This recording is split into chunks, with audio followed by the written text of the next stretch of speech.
ಡಿ.ಕೆ. ಶಿವಕುಮಾರ್ ಸಂಪುಟದಲ್ಲಿ ಮಂತ್ರಿಗಿರಿ ಆಗೋದಕ್ಕೆ ಜಮೀರ್ ಕಡೆಯಿಂದ ಸಾಕಷ್ಟು ಪ್ರಯತ್ನ ಆಗ್ತಾ ಇದೆ. ಈ ಪ್ರಯತ್ನದ ಬೆನ್ನಲ್ಲೇ ಈಗ ಜಮೀರ್ ಅವರದೇ ಎನ್ನಲಾಗಿರುವಂಥ ಆಡಿಯೋ ಈಗ ಸ್ಫೋಟಗೊಂಡಿದೆ. ಸೊ ಈ ಆಡಿಯೋದಿಂದಾಗಿ ಮಂತ್ರಿಗಿರಿ ತಪ್ಪತ್ತಾ ಅನ್ನುವಂಥ ಚರ್ಚೆ ಆಗ್ತಾ ಇದೆ.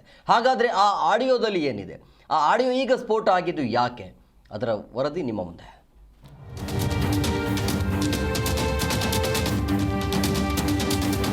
सुनो यहाँ तो वो हुआ तो हमने फायदा। हूँ सर हकीकत अब ना आ जाको बाहर आ जाको नहीं आ रहे सर। नहीं सुनो मैं बोल कंप्लीट करने दीजिए मुझे। साहब बोलो। अब अज्ञा परसेंटेज नहीं है हमारा। हूँ सर। जबरदस्ती कर को बाहर बुलाने का। हूँ सर। अब उन्होंने क्या होता भूता में गए तो वो कांग्रेस को दाल का आदत क्या करती भरोसा नहीं हमना। ಏನ್ ಷಡ್ಯಂತ್ರ ಮಾಡಿದ್ರು ಅವರಿಗೆ ದಾವಣಗೆರೆ ದಕ್ಷಿಣ ಕ್ಷೇತ್ರ ಉಪಕದನ ಸಮಯದಲ್ಲಿ ಕಾಂಗ್ರೆಸ್ ಪಕ್ಷದಲ್ಲಿ ಸಾಕಷ್ಟು ಗೊಂದಲ ಉಂಟಾಗಿತ್ತು. ಟಿಕೆಟ್ ವಿಚಾರದಲ್ಲಿ ಅಲ್ಪಸಂಖ್ಯಾತರ ಮುಖಂಡರು ಮತ್ತು ಕಾಂಗ್ರೆಸ್ ನಾಯಕರ ನಡುವೆ ದೊಡ್ಡ ಫೈಟ್ ನಡೆದಿತ್ತು.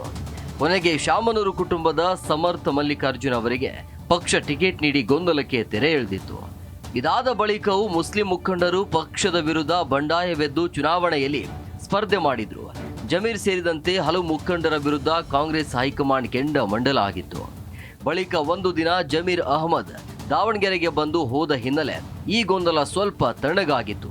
ಇದೀಗ ಜಮೀರ್ ಅಹಮದ್ ಖಾನ್ ತನ್ನ ಆಪ್ತ ಮೊಹಮ್ಮದ್ ಸಿರಾಜ್ ಜೊತೆ ಮಾತನಾಡಿರುವಂತಹ ಆಡಿಯೋ ಈಗ ವೈರಲ್ ಆಗಿದೆ. ಪಕ್ಷೇತರ ಅಭ್ಯರ್ಥಿಗಳು ಮತ್ತು ಎಸ್ಡಿಪಿಐ ಅಭ್ಯರ್ಥಿಗೆ ಬೆಂಬಲ ನೀಡುವಂತೆ ಹೇಳಿರುವ ಆಡಿಯೋ ವೈರಲ್ ಆಗಿದೆ. ಈ ಬಗ್ಗೆ ಮೊಹಮ್ಮದ್ ಸಿರಾಜ್ ಮಾತನಾಡಿದ್ದು ಜಮೀರ್ ಅಹಮದ್ ವಿರುದ್ಧ ನಡೆದ ಷಡ್ಯಂತ್ರ ಅಂತ ಹೇಳಿದ್ದಾರೆ. ಏನು ಆಡಿಯೋ ನೀವು ತೋರಿಸ್ತಾ ಇದ್ದೀರಿ, ನಿಮ್ಮ ಮಾಧ್ಯಮದಲ್ಲಿ ಬರ್ತಾ ಇದೆ, ಅದು ಸೋಷಿಯಲ್ ಮೀಡಿಯಾದಲ್ಲಿ ವೈರಲ್ ಆಗಿದೆ, ಅದು ನಾವು ತೋರಿಸ್ತಾ ಇದ್ದೀವಿ ಅಂತೇಳಿ ಕೇಳಿದ್ವಿ. ಅದು ಯಾವ ಕಾರಣಕ್ಕೂ ಅದು ಸತ್ಯಕ್ಕೆ ದೂರಿರೋ ಮಾತು. ನಾವು ಜಮೀರ್ ಸಾಹೇಬರು ಆ ಥರ ಯಾವುದು ಮಾತಾಡಿಲ್ಲ ಫೋನ್ ಮುಖಾಂತರ. ಯಾವಾಗ ಜಮೀರ್ ಸಾಹೇಬರು ಮಾತಾಡಿದ್ರು ಪಕ್ಷ ಗೆಲ್ಲುವ ನಿಟ್ಟಿನಲ್ಲೇ ಮಾತಾಡಿದ್ದಾರೆ. ಪಕ್ಷದ ಹಿತದೃಷ್ಟಿಯಿಂದ ಪಕ್ಷದಲ್ಲಿ ಏನು ನಡೀತಾ ಇದೆ ಅಸಮಾಧಾನ ಎಲ್ಲ ಸರಿಪಡಿಸಬೇಕು, ಅವ್ರಿಗೆಲ್ಲರಿಗೂ ಸಮಾಧಾನ ಮಾಡಬೇಕು ಅಂತಲೇ ಹೇಳಿರೋದು ವಿನ ಅದು ಬಿಟ್ಟು ಬೇರೆ ವಿಚಾರ ಯಾವತ್ತೂ ಜಮೀರ್ ಸಾಹೇಬರು ನನ್ನ ಜೊತೆಗೆ ಮಾತಾಡಿದಿರೋದಿಲ್ಲ. ಇದು ಜಮೀರ್ ಅಹಮದ್ ಹಾಗೂ ಮೊಹಮ್ಮದ್ ಸಿರಾಜ್ ಆಡಿಯೋ ವೈರಲ್ ವಿಚಾರಕ್ಕೆ ಕುರಿತು ಮಾತನಾಡಿರುವ ಶಾಸಕ ಸಮರ್ಥ ಶಾಮನೂರು, ಚುನಾವಣೆ ಸಮಯದಲ್ಲಿ ಇದೆಲ್ಲ ಓಪನ್ ಸೀಕ್ರೆಟ್ ಆಗಿತ್ತು. ಪ್ರತಿ ಚುನಾವಣೆಯಲ್ಲಿ ಎಲ್ಲ ಪಕ್ಷಗಳಲ್ಲಿ ಎ ಟೀಮ್ ಬಿ ಟೀಮ್ ಅಂತ ಇರುತ್ತೆ. ಅಭ್ಯರ್ಥಿ ಘೋಷಣೆ ಬಳಿಕ ಎಲ್ಲರೂ ಒಗ್ಗೂಡಿ ಇರ್ತಾರೆ. ಇದೆಲ್ಲ ನನಗೆ ಸಾಕಷ್ಟು ಆಶ್ಚರ್ಯ ಉಂಟು ಮಾಡಿದೆ. ಆಡಿಯೋ ವೆರಿಫೈ ಮಾಡಲಿ, ಫಾರೆನ್ಸಿಕ್ ಲ್ಯಾಬ್ ಅಲ್ಲಿ ತನಿಖೆ ಆಗಲಿ ಅಂತ ಶಾಸಕ ಸಮರ್ಥ ಆಗ್ರಹಿಸಿದ್ದಾರೆ. ಸರ್, ಅದು ಚುನಾವಣೆಯಲ್ಲಿ ಇಂಥವೆಲ್ಲ ನಡೀತಿದೆ ಅಂತ ಎಲ್ಲರಿಗೂ ಚೂರು ಒಂದು ಡೌಟ್ ಇತ್ತು ಸರ್. ಆಮೇಲೆ ನೀವು ನೋಡಿ, ನಮ್ಮ ಚುನಾವಣೆ ಆದ್ಮೇಲೆ ಒಂದು ತಿಂಗಳು ಟೈಮ್ ಇದೆ ಎಲೆಕ್ಷನ್ ರಿಸಲ್ಟ್ ಬರುತ್ತೆ. ಅದ್ರ ಒಳಗೇನೆ ಪಾರ್ಟಿ ಇಬ್ರು ಇಂಡಿವಿಜುವಲ್ಸ್ ಮೇಲೆ ಆಕ್ಷನ್ ತಗೊಂಡಿರೋದು. ಸೊ ನಮ್ಮೆಲ್ಲ ಕಾರ್ಯಕರ್ತರು ಆಮೇಲೆ ಕಾಂಗ್ರೆಸ್ ಲಾಯಲ್ ಮತದಾರ ಯಾರೆಲ್ಲ ಅವರಿಗೆ ಇದು ಯಾರ ಎಡ್ವರ್ಟ್ ಮಾಡೋದು ಇದೆಲ್ಲ ಪಾರ್ಟಿ ವಿರುದ್ಧ ಕೆಲಸಗಳು ಮಾಡೋದು, ಅವರಿಗೆ ಆಕ್ಷನ್ ತಗೊಂತಾರೆ ಕಾಂಗ್ರೆಸ್ ಹೈಕಮಾಂಡ್, ನಮ್ಮ ಕಾಂಗ್ರೆಸ್ ಸೀನಿಯರ್ ಲೀಡರ್ಸ್ ಅಂತ ಈಗ ಬಹಳ ಬಿಡಿಫೈತೆ ಸರ್. ಸಿದ್ದರಾಮಯ್ಯ ಅವರ ಗ್ಯಾಂಗ್ ಮಟ್ಟ ಹಾಕುವ ಪ್ರಯತ್ನ ನಡೆಯುತ್ತಿದೆ. ಉರ್ದು ಭಾಷೆಯಲ್ಲಿ ಮಾತನಾಡಿದ್ದನ್ನ ಕನ್ನಡಕ್ಕೆ ತರ್ಜಮೆ ಮಾಡಿದ್ದಾರೆ.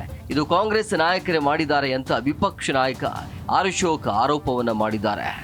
ಆದಷ್ಟು ಸಿದ್ದರಾಮಯ್ಯನವರ ಗ್ಯಾಂಗ್ ಏನಿದೆ ಆ ಗ್ಯಾಂಗನ್ನು ಕತ್ತರಿ ಮಾಡೋಕ್ಕೋಸ್ಕರನೇ ಈಗ ಜಮೀರ್ ಅಹಮದ್ ಆಡಿಯೋ ಬಿಡುಗಡೆ. ಯಾಕಂದರೆ ದಾವಣಗೆರೆ ಚುನಾವಣೆ ಆಗಿ ಅವಾಗ ಎಷ್ಟು ತಿಂಗಳಾಗೋಯ್ತು, ಯಾಕೆ ಬಿಡುಗಡೆ ಮಾಡಿಲ್ಲ ಅವಾಗ? ಈಗ ಯಾಕೆ ಬಿಡುಗಡೆ ಮಾಡ್ತಾ ಇದ್ದಾರೆ? ಜಮೀರ್ ಅಹಮದ್ಗೆ ತಪ್ಪಿಸ್ಬೇಕು ಅಂತೇಳಿ ಯಾರ್ಯಾರು ಅವ್ರ ಬೆಂಬಲಿಗರು, ಸಿದ್ದರಾಮಯ್ಯನ ಬೆಂಬಲಿಗರು ತಪ್ಪಿಸೋಕ್ಕೋಸ್ಕರ ಆಡಿಯೋ, ಅದರ ಕನ್ನಡ ಅವತರಣೆ ಅವರು ಉರ್ದುವಲ್ಲಿ ಮಾತಾಡಿರೋದು ಆಡಿಯೋದಲ್ಲಿ ಉರ್ದು. ಕಾಂಗ್ರೆಸ್ ಪಕ್ಷಕ್ಕೆ ಹಿನ್ನಡೆ ಉಂಟು ಮಾಡಲು ಸ್ವಪಕ್ಷದವರೇ ಈ ರೀತಿ ಸಂಚು ರೂಪಿಸಿದ್ರ ಅನ್ನೋದು ದೊಡ್ಡ ಚರ್ಚೆ ಆಗ್ತಿದೆ. ಈಗಾಗಲೇ ಪಕ್ಷ ವಿರೋಧಿಗಳಿಗೆ ಕಾಂಗ್ರೆಸ್ ಬಿಸಿ ಮುಟ್ಟಿಸಿದೆ. ಇದೀಗ ಆಡಿಯೋ ವೈರಲ್ ವಿಚಾರ ಕಾಂಗ್ರೆಸ್ ಪಕ್ಷದಲ್ಲಿ ಮುಂದೆ ಏನಾಗುತ್ತೋ ಎಂಬುದನ್ನು ಕಾದು ನೋಡಬೇಕಿದೆ. ಒಟ್ಟಾರೆ ಮಳೆ ನಿಂತರೂ ಮರದಲ್ಲಿನ ಹನಿ ನಿಂತಿಲ್ಲ ಎಂಬಂತೆ ಕಾಂಗ್ರೆಸ್ ಪಕ್ಷದಲ್ಲಿ ಅಸಮಾಧಾನ, ಗೊಂದಲ ಇನ್ನೂ ಜೀವಂತ ಎನ್ನುವಂತಾಗಿದೆ. ಇದೀಗ ಆಡಿಯೋ ಬಗ್ಗೆ ಸಂಪೂರ್ಣ ತನಿಖೆ ನಡೆದರೆ ಸತ್ಯಾಸತ್ಯತೆ ಹೊರಬರಲಿದೆ. Kalesh, G Kannada news, Davanagere.